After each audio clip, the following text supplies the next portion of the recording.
everybody, on your request I am going to start the revision series for class 12. But before starting it, let's check out the date sheet. So we will get an idea how many days we have for revision. As usual, the exam is going to start from the 15th of February. Now let's scroll down and check out when is our computer paper. So here is the date, 29th March. So if we roughly calculate, we have 1.5 months for computer science. Because you will be preparing for other papers too. If you are a commerce student, the gap is very less, but for science student, gap will be more.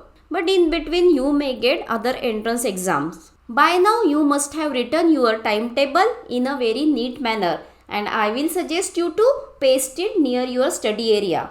Don't worry, we are very smart. We will smartly prepare for computer science. If your basic concepts are clear, you can solve any type of question, and I trust you. So let's do it together and excel in the board exam. So stay curious and stay healthy. I will see you in the next video.